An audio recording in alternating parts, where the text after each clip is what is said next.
Ndugu waandishi wa habari na Watanzania, nimewaita leo hapa kuzungumza nanyi kwa niaba ya chama chetu na kupeleka ujumbe wetu kwa Watanzania na msimamo wa chama chetu kuhusu upandaji wa bei ya mafuta na gharama na athari zitakazojitokeza kwenye maisha ya kila Mtanzania. Kwa niaba ya Chama cha Demokrasia na Maendeleo Chadema, ninawatakia heri Watanzania wote kuhitimisha mifungo ya kiimani Ramadhani kwa Waislamu hadi kusherehekea sikukuu ya Eid el-Fitri na Kwaresma kwa Wakristo hadi kusherehekea siku ya Pasaka. Chama chenu mnachokiamini, tunalazimika kuzungumza nanyi mambo muhimu ya nchi yetu, na katika mazungumzo haya mambo muhimu ya kuchukua hatua. Kama chama kikuu cha siasa nchini, tunakusudia pia kuwa na utaratibu wa kila mwezi kuzungumza masuala muhimu kuhusu nchi yetu yanayohusu siasa, uchumi, mahusiano yetu, usalama na maendeleo ya nchi yetu. Kwa hiyo huu ni utaratibu mpya ambao tunauanzisha, ambapo kwa kila mwezi chama chetu kitazungumza na Watanzania mambo yote yanayokuwa yamejitokeza kwa mwezi ambayo yanahusu usalama wa nchi yetu, masuala ya uchumi na masuala ya kisiasa. Watanzania wenzangu, leo ninazungumza nanyi sio kuhusu bei ya mafuta. Ninazungumza nanyi kuhusu maisha ya watu. Ninazungumza nanyi kuhusu nauli za kila siku.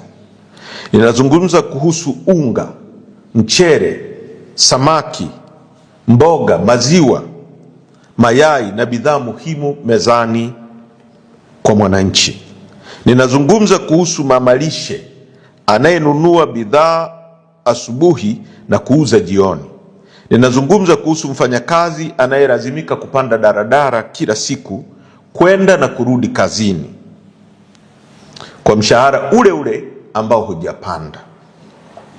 Lakini maisha yakiwa yanapanda bei, ninazungumza kuhusu bodaboda, bajaji, wafanyabiashara wadogo, wakulima, wavuvi, wasafirishaji na familia za kipato cha chini na cha kati. Leo wanabeba mzigo mkubwa zaidi wa uchumi baada ya hiki kinachoitwa upandaji wa bei ya mafuta. Ukweli wa haya yote ni kuwa kupanda kwa bei ya mafuta sio tu habari ya nishati, ni habari ya gharama za kuishi, ni habari ya mfumuko wa bei, ni habari ya uwezo wa mwananchi kuendelea kuishi kwa heshima. Na kwa sababu hiyo leo tunapaswa kusema ukweli kwa uwazi, kwa takwimu na kwa ujasiri. Watawala batili wa CCM, hata katika ubatili wao, ni lazima waambiwe kwa nguvu ya umma, na umma uwalazimishe kufanya kile kilicho cha haki na ambacho wananchi wanakitaka ili kuwapa ahueni ya maisha. Ndugu wa Tanzania, kwa mujibu wa takwimu za EWURA za mwezi Aprili, bei elekezi ya mafuta zimefikia viwango kama ifuatavyo: petroli shilingi 3,820 mpaka shilingi 4,017. Hii 4,017 nazungumzia Tarime, nazungumzia Kigoma, nazungumzia maeneo mengine ya kanda ya Ziwa. Bei ya diesel imefikia shilingi 3,806 mpaka shilingi 4,003 kwa lita. Na ikumbuke kwamba siku 10 tu zilizopita bei ya diesel ilikuwa shilingi 2,854. Kwa hiyo imepanda kwa zaidi ya shilingi 1,000 kwa lita, na maeneo mengine 1,000 na zaidi. Bei ya mafuta ya taa kerosene shilingi 3,500 mpaka shilingi 3,882. Hizi sio namba za karatasi. Hizi ni takwimu za ofisi, sio takwimu za ofisi tu. Hizi ni namba zinazogeuza kuwa nauli ya daradara. Hizi ni namba zinazogeuka kuwa bei ya unga sokoni. Hizi ni namba zinazogeuka kuwa gharama ya kusafirisha chakula. Hizi ni namba zinazogeuka kuwa mzigo wa maisha kwa kila kaya ya Kitanzania. Kwa hiyo anayesema bei ya mafuta ni mafuta tu hajui maana ya uchumi wa mwananchi. Kwa Tanzania ya leo, mafuta yakipanda bei, nauli hupanda. Nauli zikipanda, chakula hupanda bei. Chakula kiisha panda bei, biashara ndogo huumia. Biashara zikiumia, mapato hushuka. Mapato yakishuka, huku bei zikipanda, maisha ya mwananchi kuingia kwenye mtego wa maumivu makubwa. Hapa ndipo bei ya mafuta hugeuka kutoka kuwa takwimu na kuwa mateso ya kila siku kwa mwananchi. Ndugu wa Tanzania wenzangu, Chadema ndio chama kinachoweza kusema ukweli kwa niaba ya wananchi, na ni lazima tuseme ukweli wote. Serikali yenye uhalali, na hapo tunasema kama kungekuwa na serikali yenye uhalali wa watu, huwajali na kuwaonea huruma wananchi wake, dunia inaweza kuanzisha mshtuko wa bei ya mafuta. Lakini serikali inayowajali watu wake ndio huamua wananchi waumie kwa kiwango gani. Na hii ndio tofauti ya kisingizio cha uongozi uliopo. Serikali inapaswa kutatua kero na kuhakikisha maisha ya wananchi yanakuwa nafuu, huku huduma zikiwa zinapatikana kwa urahisi na kwa unafuu. Serikali haipaswi kulalamika na kutoa visingizio kwa mambo yanayotokea sehemu nyingine bila kugeuza ama kuchukua hatua za kuhakikisha wananchi hawaathiriki kwa kiwango kikubwa. Mambo yanayotokea huko kwingine, serikali makini inapaswa kujipanga na kuwa tayari kukabiliana na majanga na mambo mengine bila wananchi wake kuathirika. Ni dhahiri sasa, serikali isiyo na kibali cha watu haiwezi kuwajali watu wake, maana haijaona, haijioni, wala haiwezi kuwajibika kwa watu. Ndugu wa Tanzania wenzangu, katika uchambuzi wa bei ya petroli kama tulivyoeleza hapo juu, kuna sehemu ya gharama ya kimataifa, lakini kuna sehemu kubwa ya mzigo ambao unatokana na kodi na tozo mbalimbali za ndani ya nchi. Na hapa ndipo ninapoomba Watanzania wanisikilize kwa makini. Gharama ya kununua mafuta ya petroli au dizeli kwa lita inaitwa FOB, yani ukinunua kabla ya kuyasafirisha, inakadiriwa kufikia shilingi 1,800 mpaka shilingi 2,000 kwa lita. Gharama ya kusafirisha ambayo ni freight and insurance inakadiriwa kuwa shilingi 150 kwa lita ya Kitanzania. Kwa ukijumlisha hapo ni kama shilingi 2,100 kwa lita moja. Hapo mafuta yameisha safirishwa, yamefika mpaka Tanzania. Kwa hiyo ndio bei ambayo ilipaswa kuwa inauzwa pump price kama kusinge kuwa na tozo na kodi mbalimbali. Sasa kwa nchi yetu, ukichukua jedwali la tozo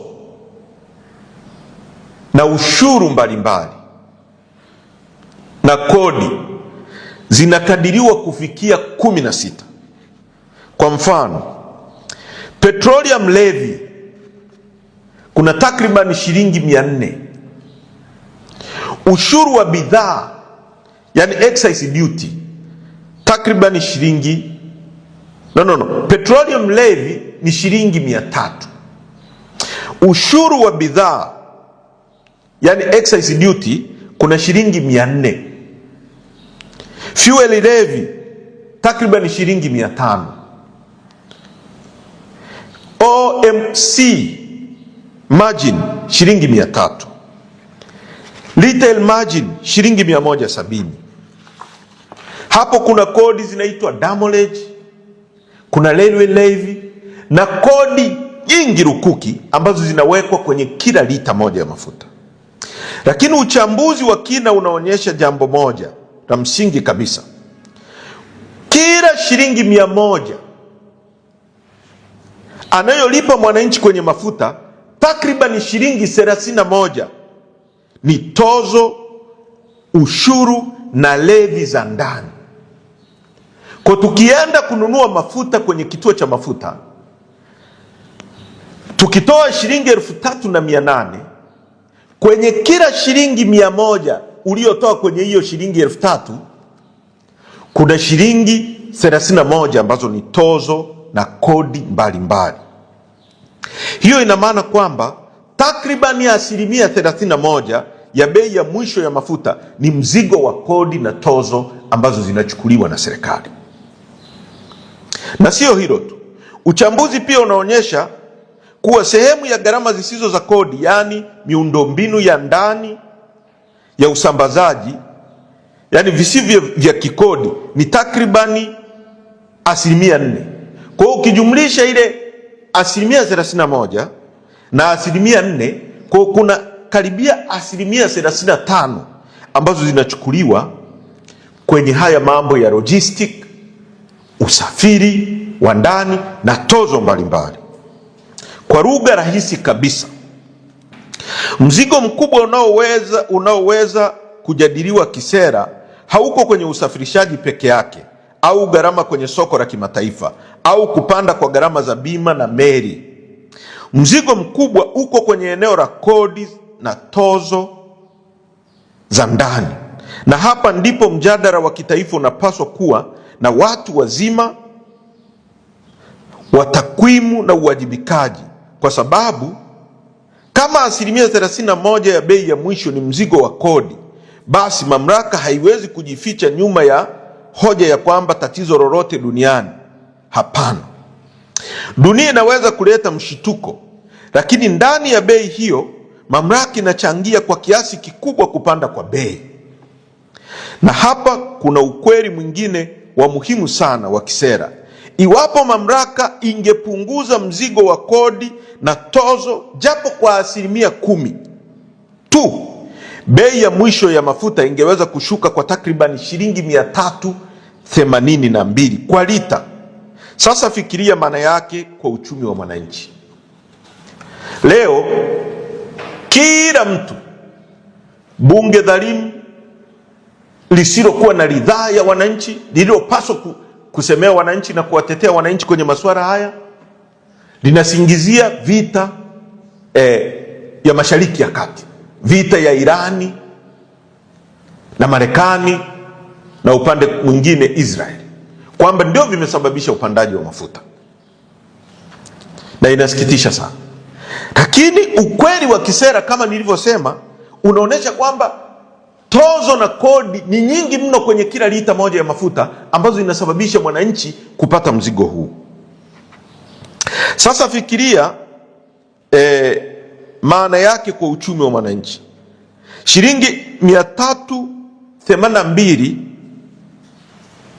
chini kwa bei ya petroli. Kwa hiyo kama kwenye kituo cha mafuta tumenunua mafuta kwa sasa shilingi 3,802, ukitoa shilingi 382 unazungumzia shilingi 3,500 kwa lita moja. Hutanunua tena 3,800, utanunua 3,500. Hiyo ni kama umeondoa 10% tu. Ukiondoa 20%, ina maana bei ya petroli na diesel itashuka kwa zaidi ya shilingi 700.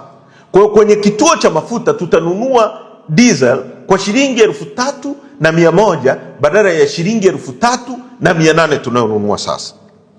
Hivyo hivyo kwenye mafuta ya taa, hivyo hivyo kwenye petroli. Hiyo ni afueni ya moja kwa moja kwa watu wa daradara, na kama watu wa daradara watapata ahueni, maana yake hawatapandisha bei ya nauli ambayo inakwenda kumwathiri mwalimu ambaye mshahara wake haujapanda. Yeye mshahara wake uko pale pale, lakini bei ya kusafiri kutoka nyumbani kwake kwenda kwenye kituo chake cha kazi inaenda kuongezeka. Kwa hiyo ukipunguza hiyo gharama, haitamwathiri mtu wa daradara, na isipomwathiri mtu wa daradara, haitamwathiri mwalimu, haitamwathiri mfanyakazi wa kawaida anayetoka nyumbani kwake kwenda kufanya kazi kwenye hoteli Mbezi Beach. Kwa hiyo maisha yatakuwa ni ahueni kwa huyu mwananchi. Ukipunguza hiyo 10%, utamsaidia mtu wa bodaboda ambaye tunajua hii ni industry kubwa inayoajiri vijana wengi wa Kitanzania ambao wamemaliza vyuo vikuu. Serikali imeshindwa kutengeneza opportunity, fursa zao za kuajiriwa, wamejiajiri kwenye bodaboda. Unapopandisha bei ya mafuta, maana yake huyu mtu wa bodaboda atalazimika kupandisha bei ya nauli, na akipandisha bei ya nauli, pengine atapunguza wateja, watapungua kwenye kusafiri, au wengine wataacha kusafiri, ataathirika. Sana sana bei zimebaki pale pale. Kwa hiyo margin ya profit ya kwake, margin ya faida, ule uwezo wa kupata faida unapungua. Kama alikuwa anapata shilingi 10,000 huyu mtu wa bodaboda kwa siku, sasa atakuwa anapata shilingi 5,000, na hapo hawezi kumpelekea tajiri wake. Na hapo tunazungumza kuhusu bajaji, tunazungumza kuhusu maroli yanayoleta vyakula, kwamba ukipandisha hii bei itapandisha ya maroli. Bidhaa zinapofika sokoni Kariakoo, zinapofika chakula kitakapofika Mabibo, kitakapofika Mwanza, kitakuwa kimepanda bei. Unapunguza hiyo bei, inakwenda kuathiri moja kwa moja usafirishaji wa biashara ndogo ndogo, gharama za kila siku za maisha. Hiyo sio nadharia, hiyo ni masuala ya sera, na masuala ya sera hayo hutambua jambo moja kubwa, kuwa ahueni inawezekana na kupunguza maumivu ya wananchi kunawezekana. Kinachotakiwa sio miujiza, isipokuwa kinachotakiwa ni uamuzi wa kisera, na hapo ndipo mjadala unapobadilika kabisa. Ndugu wa Tanzania, haya yote ninayoeleza yana maana gani? Ukweli ni kuwa yanamaanisha mwananchi halipi tu mafuta, mwananchi halipi tu bei ya soko la dunia, mwananchi halipi tu gharama ya uagizaji wa mafuta, mwananchi pia analipa uzito wa maamuzi ya ndani ya kisera. Kila Mtanzania halipi tu gharama ya mafuta, halipi tu bei ya soko la dunia, halipi tu uagizaji wa mafuta, analipa gharama za sera mbovu za Chama cha Mapinduzi. Anazilipia kwenye kila lita ya mafuta anayonunua, au kwenye kila nauli anayopanda ya daradara. Kwa hiyo serikali au mtu akisimama kusema bei zinapanda duniani, hatuna la kufanya, hapo atakuwa anasema nusu ya ukweli, kwa sababu ukweli kamili ni huo, ndio huo. Dunia imeongeza mshituko, hilo ni la kweli, lakini mamlaka imeamua kiasi gani cha mzigo wa ndani kibaki juu ya mgongo wa mwananchi, na hapo ndipo uwajibikaji wa kisera unapoanzia. Mamlaka ndio inaweza kuamua watu au kuendelea kuwaumiza. Ndugu wa Tanzania, wakati mwingine hoja ya ndani huonekana ya kawaida hadi pale unapoiweka kwenye meza ya ulinganifu wa kikanda, yani nchi majirani, na hapo ndipo data zinapozungumza. Sasa hapa tunataka tuzungumze kuhusu nchi zinazotuzunguka. Wakati Tanzania bei zipo juu kwa kiwango tulichoeleza hapo awali, huku kodi ikiwa 31% kwenye kila lita ya mafuta. Kwa takwimu za kikanda za mwezi Aprili, picha inaonekana hivi. Kenya, bei ya petroli ni shilingi 3,700. Sisi ni shilingi 3,890. Bei ya diesel Kenya ni shilingi 3,680 ambao ni pungufu kwa shilingi 200 kwa Tanzania. Hapo ni Kenya. Mzigo wao wa kodi ni 28%. Uganda, petroli ni shilingi 3,600. Pungufu shilingi 300 na kitu kwenye lita tunayonunua hapa. Diesel shilingi 3,500. Pungufu na hapo karibia shilingi 300 na kitu. Kodi 27%. Sisi kodi 31%. Rwanda, bei ya diesel, bei ya petroli shilingi 3,750. Kodi 30%. Diesel shilingi 3,720. Kodi yao 30%. Zambia, bei ya petroli shilingi 3,800. Diesel shilingi 3,777. Kodi 30%. Kuna jambo moja la muhimu la kuzungumza hapa. Kwenye nchi zote hizi nilizozitaja, ukiondoa Kenya ambayo ina bandari yake peke yake, nchi ya Rwanda, Uganda, Zambia, zote zinatumia kodi, zinatumia bandari ya Dar es Salaam kusafirisha mafuta yao. Maana yake wanalipa gharama zaidi ya storage, wakija wakiweka kwenye matenki yetu, wanalipa gharama zaidi ya umbali, kwa maana ya maroli yanabeba kutoka hapa kwenda Rwanda. Ukipiga kilomita za kutoka hapa mpaka Tarime ni zaidi ya kilomita za kutoka hapa mpaka Rwanda, ni zaidi ya kilomita kutoka hapa mpaka Zambia Kaprimposhi, ni zaidi ya kilomita kutoka hapa mpaka Uganda Kampala. Hawa hawana bandari, wanapitishia kwetu, lakini bei ya mafuta kwao ni chini kuliko bei ya mafuta Tanzania. Maana yake, maana halisi ya jambo hili kisera ni kuwa bado kuna nafasi ya kufanya ahueni ya kodi, tax relief ya muda, bila kuvunja mantiki ya kiuchumi. Katika hili wa Tanzania ni vyema tuunganishe nguvu ya umma ili kuwa na mjadala huu ambao utahakikisha,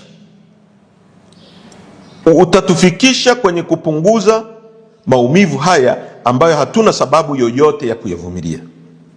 Ndugu wa Tanzania, tunaposema mafuta yamepanda, watu wengine hudhani ni mjadala wa sekta ya nishati tu. Hapana, huu ni mgogoro mpana wa gharama ya maisha, kwa sababu mafuta ni uti wa mgongo wa mzunguko wa bei katika uchumi. Mafuta yanagusa usafiri wa umma, maroli ya kusafirisha chakula kama nilivyosema hapo awali. Mafuta yanagusa kilimo na usafirishaji wa mazao.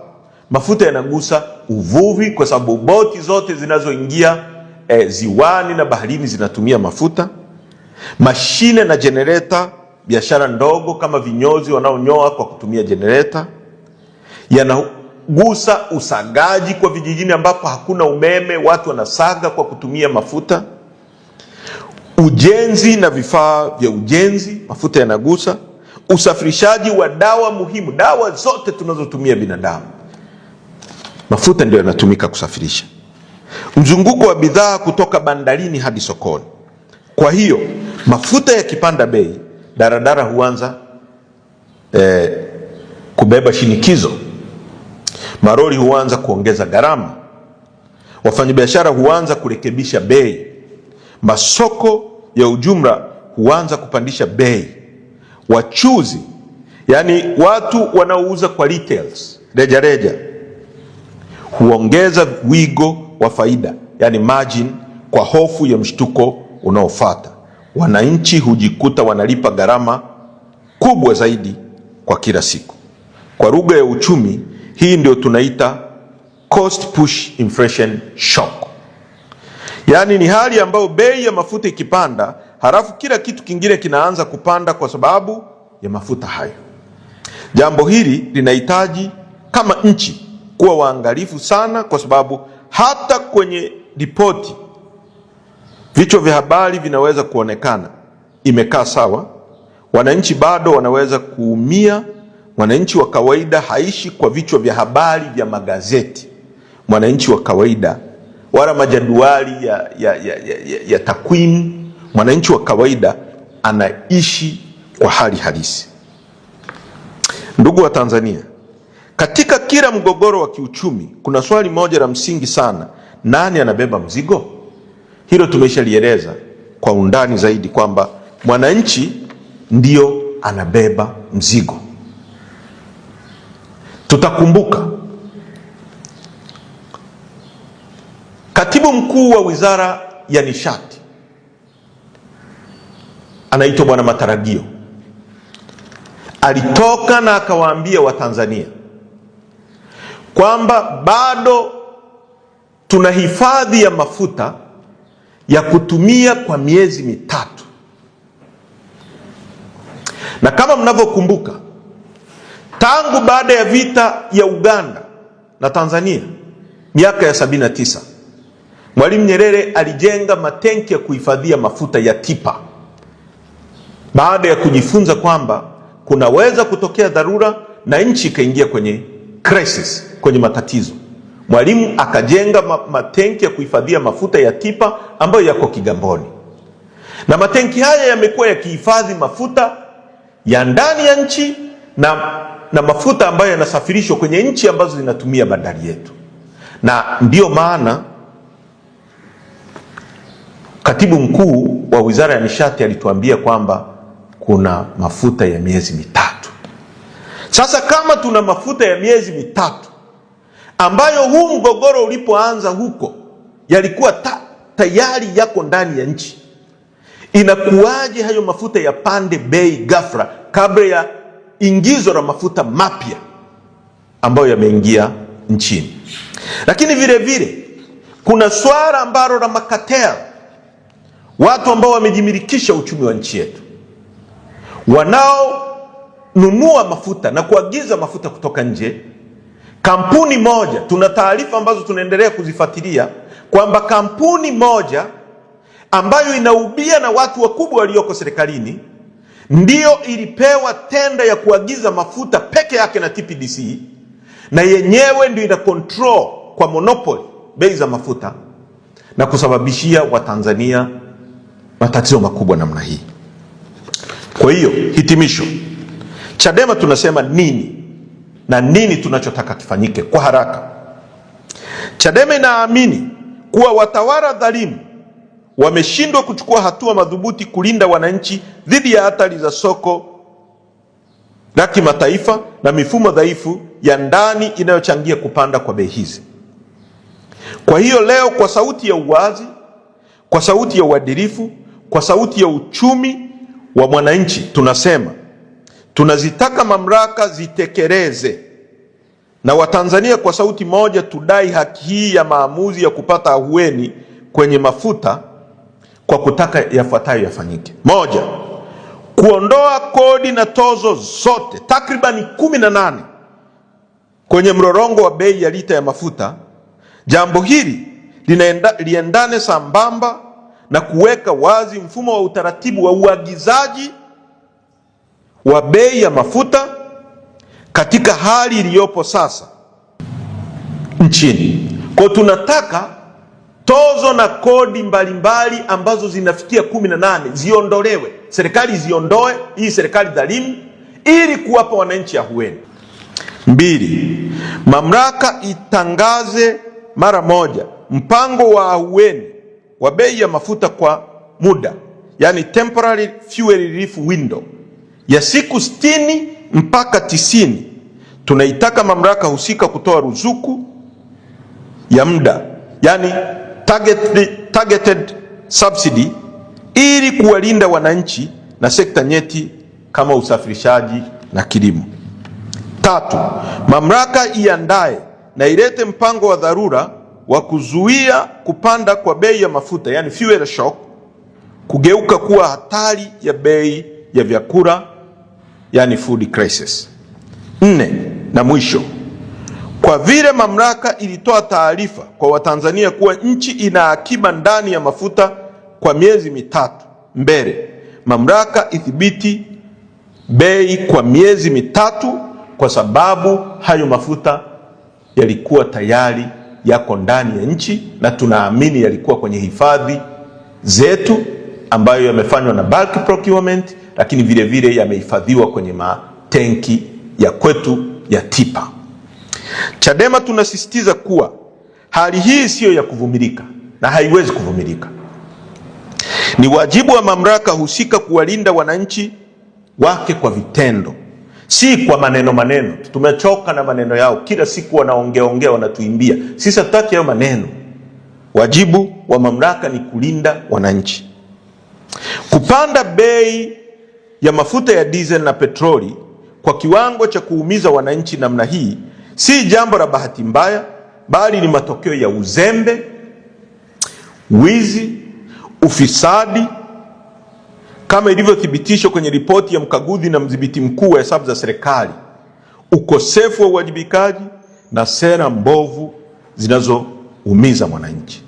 Hatutakubali nchi iendeshwe kwa maamuzi yanayowaumiza wananchi huku wachache wakinufaika. Tunataka haki, tunataka unafuu wa maisha na tunataka vifanyike sasa. Asanteni kwa kunisikiliza.